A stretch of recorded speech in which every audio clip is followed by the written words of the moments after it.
Okay, so the next topic for this week is talking about risk management as a management philosophy or strategy to integrate with revenue management to ensure long-term profit and to take advantage of the revenue opportunities that arise during a crisis event.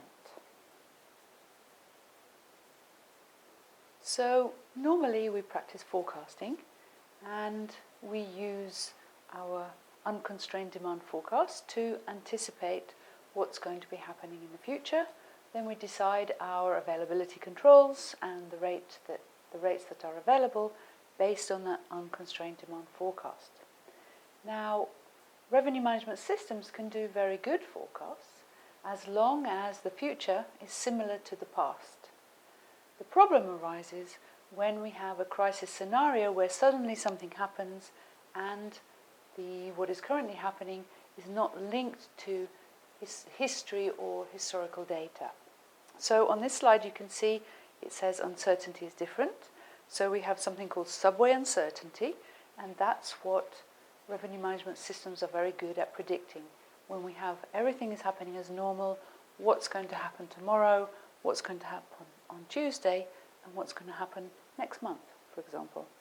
However, we also have something called coconut uncertainty, and that's where we have events that can suddenly occur that are very, very difficult to predict.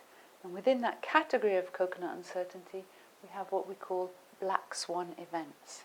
So a black swan event is an event of low predictability but very high consequence, particularly on revenue and long-term revenue and long-term profit. However, during black swan events, there are also a number of revenue opportunities that emerge.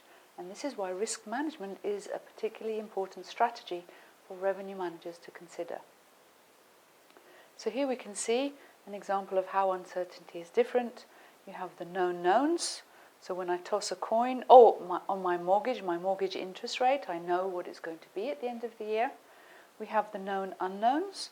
So when we're tossing a coin, we know that we know what the options are. It's either going to be heads or tails. We just don't know which one it's going to be when we flip the coin. And then, of course, we have the unknown unknowns, and those are the positive and negative black swan events. So again, an event of low predictability and high consequence. And under this video, you'll see there's a link to a very short YouTube clip where you will see Nicholas Taleb talking about what is a black swan event, and he's giving some examples. And he is, of course, the author of the book called The Black Swan. So in a previous video, I suggested you buy the book Nudge, which is about choice architecture and is a very easy book to read. Another book I suggest that you buy and read is, of course, The Black Swan by Nicholas Taleb, which is not related to the film The Black Swan, which is also a very good thing to see as well. So according to Nicholas Taleb, and according to what we see when we look out of the window today, black swans are on the increase for different reasons. So a black swan can be a weather event, it can be a technology event, it can be an event that is caused by technology but not directly related to technology. So we'll talk about some examples, but before, let's look at the underlying causes. So one of the causes for black swan events to be on the increase is because of the speed of transactions. So today we know because of technology, people are transacting in real time. There's a lot of data exchange that is going on over the internet, and this is one of the underlying causes of black swan events.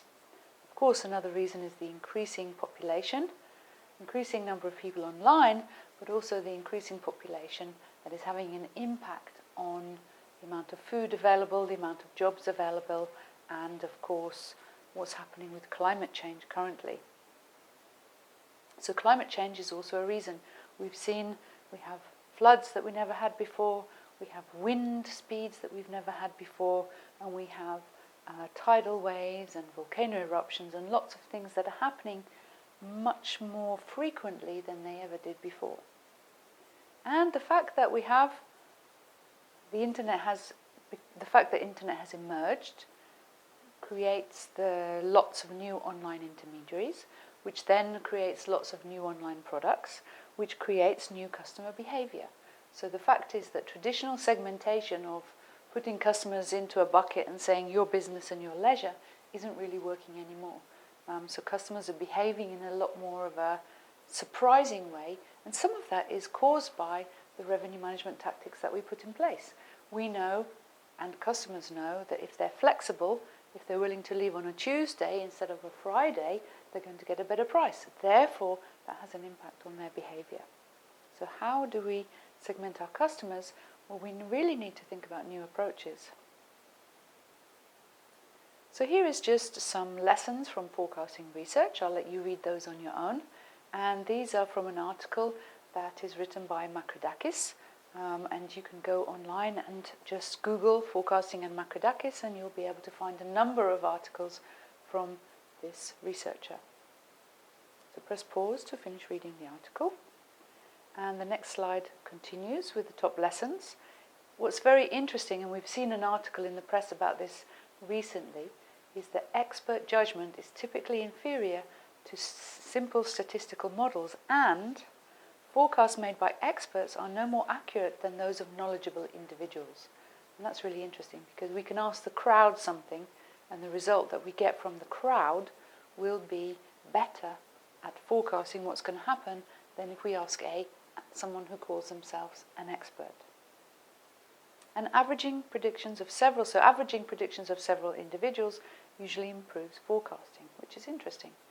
So it's about, what Makridakis says is that forecasting is about using machine technology to analyze data, but it's also about having a human that also interacts with the machine in order to better implement a forecast or better devise a forecast, because human behavior is too complex for a machine to really capture and understand fully. And here, of course, we see the example of that.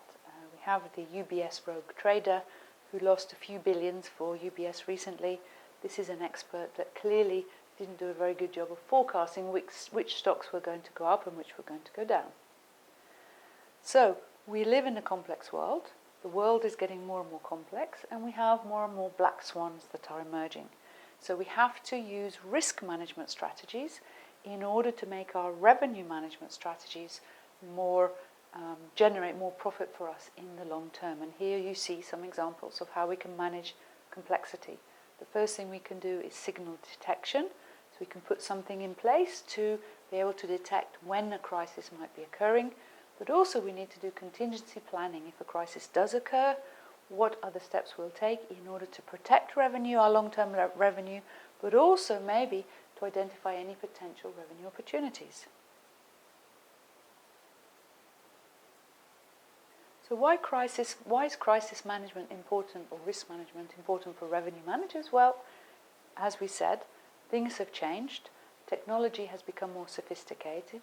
The world has changed. Consumer behaviors have changed. But revenue management itself has evolved into a much more complex discipline. In the beginning, we just had yield management, where we were just worrying about inventory and rate control. Now it also incorporates distribution, customer relationship management, and now we have to consider risk management, big data analytics, mobile commerce. So it's becoming a lot more complex, the discipline itself. And of course, people who are setting rates now, it's not just about someone who's a revenue manager is not just somebody who controls rate and inventory. It's someone who's now a leader. We now have positions such as Senior Vice President of Revenue Management. We have positions Vice President, Director of Asia, Europe, Middle East and Africa. So clearly these people are more in strategic roles. Therefore, they have to think more about the impact, the strategy, the long-term strategy, which incorporates both risk and revenue management.